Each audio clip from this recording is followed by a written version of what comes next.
prometido, um dos assuntos mais pedidos por vocês foi depressão pós-parto.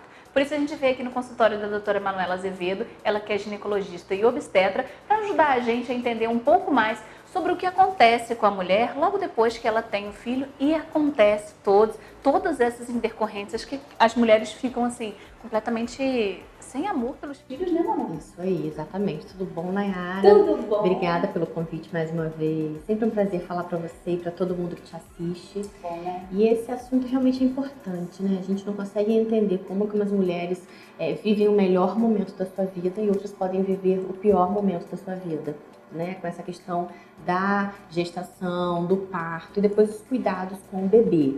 Mas isso é realmente, a depressão pós-parto realmente existe. Então, quando a gente percebe uma paciente que tenha já aqueles sintomas, a gente tem que ajudar, a gente tem que encaminhar para um psicólogo e muitas vezes tem sim que ser medicado, tem que passar pelo psiquiatra para que seja feita medicação para poder passar, né, por esse momento. A depressão pós-parto, quando diagnosticada, né, que a mulher está com depressão pós-parto, ela vem já se desenvolvendo durante a gestação ou teve o parto e já começam os sintomas? Então, na verdade, eu acho que a gente tem mais ou menos alguns tipos, né? Tem aquela mulher que já era depressiva, mesmo antes da gestação, que passa uma gestação um pouco depressiva e depois que nasce o bebê, que desencadeia mesmo a depressão pós-parto e o perigo, né? Porque o nascimento da criança, e muitas mulheres às vezes cometem algumas coisas contra o próprio bebê, né? Então, durante a gestação tem que ser visto, mas depois tem esse perigo por conta da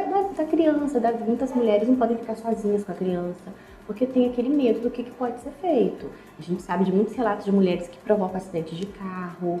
Muitas vezes ela não tem coragem de realizar um ato, mas no acidente para tentar atentar contra a criança. Exatamente. Algumas não, vem bem, não tem histórico nenhum e a gente percebe que na hora que nasce a criança, que realmente aquela alteração hormonal que acontece, que é muito importante, que realmente aparece a partir dali. Né? Então, e como que é visualizado isso? Isso é já no centro cirúrgico, logo assim que a mulher teve filho? Ou então é assim que ela chega a casa, que os familiares começam a perceber algum comportamento de rejeição dela com a criança? Isso, geralmente até na maternidade a gente já percebe. Ela não quer acompanhar o banho do bebê, ela não quer trocar a fraldinha, ela não quer ver se o neném tá sujinho, se não tá. Ela perde o interesse no cuidado da criança. E aí deixando para outras pessoas fazerem. Então aí a gente já tem que ficar de olho.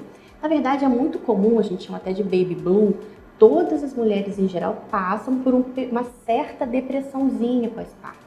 Mas a gente considera ali um período até 7 dias, considera normal. Na verdade, com apoio, a gente fala com a família e tudo, muitas vezes não precisa de medicação. Mas algumas mulheres, esse baby blue vira realmente uma depressão. E aí é o que a gente tem que realmente tratar. E fica mais perigoso também, né? E fica mais perigoso, justamente. E quando você falou do baby blue, é legal a gente falar, porque as mulheres, não só pela situação hormonal, né? Principalmente quando é primeiro filho, a vida muda. Eu tô falando por mim, você já passou por isso, óbvio, entendeu? Então, se a gente chega em casa, e aí? A sua vida mudou, você já não dorme mais, né? Exatamente. Então, isso daí a própria família acha estranho, a mulher tá se sentindo desesperada. Tem essa mudança toda, né, que é realmente muito importante. E o que é muito importante a gente salientar aqui para as pessoas que estão assistindo realmente existe essa sensibilidade maior no pós-parto. Com certeza todo mundo que está nos assistindo vai pensar que aconteceu com você mesmo ou com uma amiga, da gente olhar para o bebê e chorar.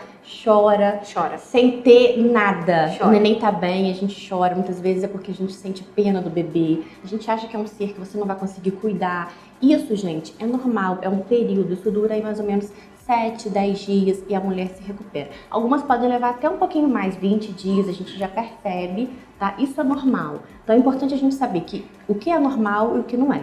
Persistiu mais do que isso e tá tendo limitação mesmo de cuidado, aí, porque um baby blue, a mulher não fica sem cuidar do filho. Ela chora, ela fica triste, ela não quer ver ninguém, ela não quer receber visita, mas isso aí a gente ainda vai considerando normal. A partir do momento que ela perde o interesse, que ela só quer ficar mesmo em cima da cama, que sente muita dor em geral, uma dor até excessiva, que ela atribui à criança aquela dor, né? Então aí que a gente tem que ficar de olho, porque realmente esse é o perigo. E no caso, a maioria dos acidentes, né, que acontece tanto com as mulheres quanto as crianças, é porque os familiares não se atentaram aos sintomas, né, Manuela? Exatamente, os familiares não se atentaram a isso, porque na verdade é quem está do lado que tem que perceber, né, Nayara? Porque muitas vezes é difícil hoje uma pessoa, tanto a depressão normal, que procure ajuda, porque muitas pessoas negam, né? A gente sempre acha que não está acontecendo nada. Com a gente, a outra pessoa gente acha que não é nada demais, a depressão Isso aí. é mais frescura do que tudo, né? É mais frescura. Ah, mas fulano de tal tem tudo, como é que tem depressão? A gente ouve muito falar isso, né? Mas na verdade é justamente isso. A gente não consegue entender o porquê. É um sentimento que tem que ser tratado, uma doença, e não tem realmente causa. Porque se tivesse uma causa, não seria uma depressão. Então, na verdade, você passa por uma perda de um ente querido, você passa por um trauma grande. É normal, as pessoas, todo mundo se sensibiliza, fica triste. Mas justamente depressão é isso, não tem causa aparente. Então, na verdade, é isso que intriga mais e é isso que a gente tem que ver para tratar. Então, essa mulher que está assistindo, que seja uma tia, uma avó, de alguma outra mulher que esteja passando por uma situação similar, o que deve fazer? Primeiro procura a obstetra ou o obstetra? Isso aí. Sempre a médica que acompanhou a gestação. Ela que vai dar todo o direcionamento, os encaminhamentos, medicações, com certeza. E dali ainda considerando a possibilidade de um acompanhamento psiquiátrico também. Exatamente, considerando a possibilidade de um atendimento psiquiátrico para ser medicada mesmo, né, com medicamentos que possam ser usados e tudo mais. Tá ótimo, então, Manu. Olha, já tirou todas as minhas dúvidas e com certeza as dúvidas, principalmente da leitora que mandou o recadinho para mim aí no Facebook. Espero que a gente tenha atendido as suas expectativas. Mas se mesmo assim ficou alguma dúvida, você pode mandar mensagem para mim, que eu chamo a doutora Manuela de novo para a gente tentar resolver, tá bom? Seja no Facebook, no Instagram, por e-mail, todos os canais de comunicação estão abertos, viu?